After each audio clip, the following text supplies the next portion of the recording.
কিছুদিন আগেই ছিল আমার ছেলের জন্মদিন।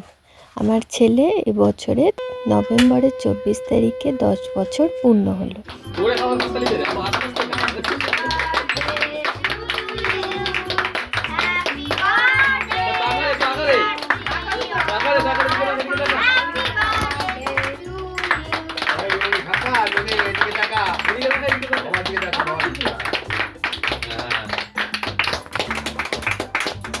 তো ছোট্ট করে একটা বার্থডে পার্টির আয়োজন করা হয়েছিল, যেখানে আমার ছেলের বন্ধুদের ডাকা হয়েছিল। বন্ধু বলতে স্কুলের বন্ধু নয়, আমরা তো গ্রামে থাকি, পাড়ার ছেলেরা যারা বিকেলবেলা একসাথে খেলা করে সেই বাচ্চাদের ডাকা হয়েছিল।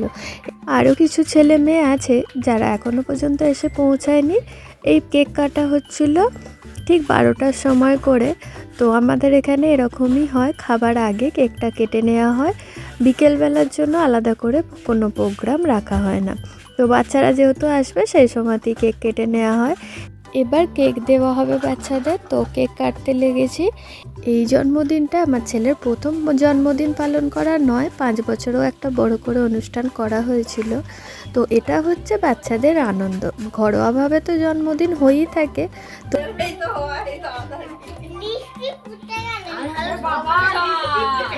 লিস্টি উঠে গেছে,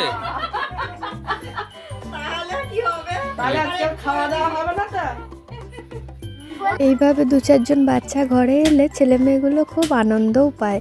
তবে ওর বোন বলেছে যে এটা দাদার হ্যাপি বার্থডে টু ইউ নয়, ওটা হচ্ছে আমার হ্যাপি বার্থডে টু ইউ। ওই জন্য ওকে একটা ছোট টুল দিয়ে পাশে দাঁড় করিয়ে দিয়েছিলাম। এই হচ্ছে আজকের মেনু: ফ্রাইড রাইস, চিকেন কষা, এখানে আছে মাছের ঝোল ফুলকপি আলু দিয়ে, চাটনি, পাঁপড়, প্লেন সাদা ভাত ছিল, আর ছিল ছেলের জন্য 7 রকমের ভাজা, আর ছিল পায়েস ভাজাভুজি, এগুলো আমি করেছিলাম। আর ফ্রাইড রাইস, চিকেন কষা, মাছের ঝোল, সকালে লুচি আলুর দম, চাটনি, পাঁপড়, এগুলো রাঁধুনি করেছিল। পায়েসটা আমারই করবার ইচ্ছা ছিল, আর বেশিরভাগ রান্নাটাই আমি বলেছিলাম সবটাই করে নেব, রাঁধুনি করতে হবে না। তবে আমার হাজব্যান্ড বলল যে না, কোনো ঝামেলা করার দরকার নেই, একজন রাঁধুনি থাকুক, তুমি তোমার মতো যেটা করবে বলবে সেটা করে নেবে, বাদবাকিগুলো রাঁধুনিকে দিয়ে করিয়ে নেবে। সেই জন্যই এইভাবে অ্যারেঞ্জ করা হয়েছিল, যাতে না আমার উপর পুরো চাপটা পড়ে। রাঁধুনিকে বললে যে করে দিত না এমনটা কিন্তু নয়। এখন আমার ছেলের জন্য থালা সাজিয়ে নিচ্ছি, একটু পরেই সবাইকে খেতে দিয়ে দেওয়া হবে। সেই জন্য আজকের অনুষ্ঠান বাড়িতে লোকজন বলতে 10-12 জন মতো, ছোট বড় মিলিয়ে বাচ্চা ছিল। আর বাড়ির লোক বলতে আমার বাপের বাড়ির লোক এসেছিল, তাও বাপের বাড়ির লোক বলতে শুধু বাপি, মা আর দাদা।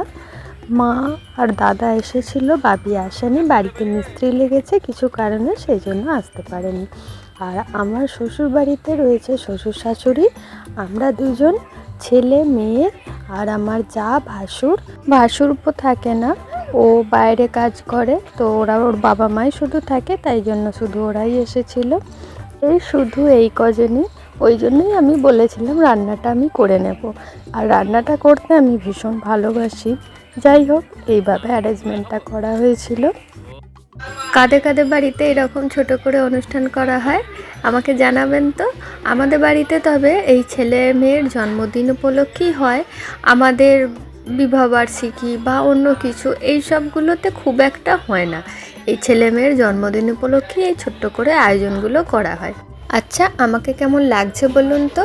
অনেক দিন ধরে ভেবে রেখেছিলাম এরকম করে সাজবো, এরকম একটা আই মেকআপ করব, কিন্তু গোটা অঘ্রাণ মাস চলে গেল, আমার একটাও বিয়ে বাড়ি পড়েনি। তাই জন্য যে সুযোগটা পেয়েছি সেটাই কাজে লাগিয়েছি। ঘরে ছোট করে অনুষ্ঠান তো কী হয়েছে, আমি সাজতে ভালোবাসি, সেজে নিয়েছি। ঠিক করেছি না ভুল করেছি বলুন তো? আরও একটা সমস্যা হচ্ছে, আমার ক্যামেরাম্যান একদমই ভালো ক্যামেরা করতে জানে না। আমার দাদা ক্যামেরা করে দিচ্ছিল, কখন আমাকে কেটে দিচ্ছে, কখন আমার মাথা কেটে দিচ্ছে, গলা কেটে দিচ্ছে, ওই যা হোক করে কোনো রকমে কেটে কুটে এডিট করে আপনাদের সামনে পুরো ভিডিওটা রেডি করলাম। যাই হোক, এবার সমস্ত খাবার দাবার রেডি হয়ে গেছে, এবার খেতে বসাবো ছেলেকে, ছেলের সাথে সব বাচ্চাদেরই বসিয়ে দেবো।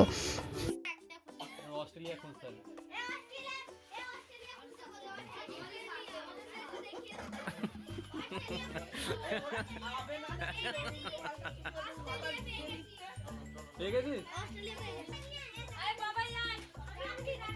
তাহলে এবার এ খোঁজ থেকে নি সাউথ কোরিয়া। আমার দাদা ভাগনাকে একখানা গ্লোব দিয়েছে, তো সমস্ত বাচ্চাগুলো ওই গ্লোবটাকে নিয়েই বসে আছে। আর আমার দাদা একটা একটা করে অর্ডার দেশের নাম বলছে আর বলছে খুঁজে বার কর। এই নিয়েই সারাক্ষণ মেতেছিল। যাই হোক, এবার খেতে দিয়ে দিচ্ছি, ওদেরকেও সঙ্গে বসিয়ে দেবো। ছেলেটাকে আগে একটু দিয়ে দিই তারপরে।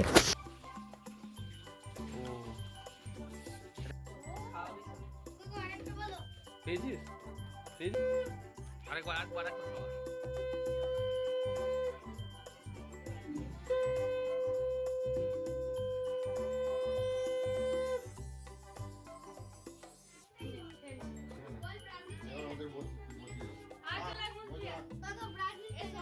Brazil, Ukraine. এবার চলো এবার খাবি চলে। ও আমার ও লিপস্টিক পরে আছে না, উঠেও তো গেছে বলছে আর দেখতে।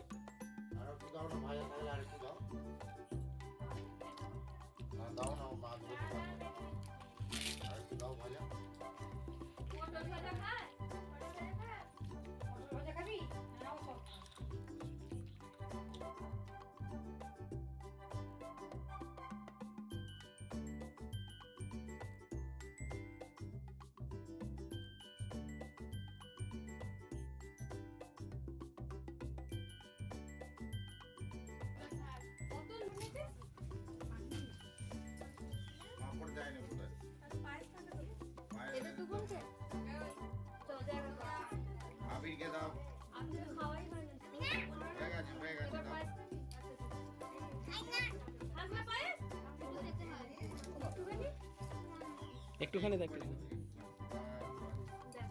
খেয়ে দেখ খেয়ে দেখ।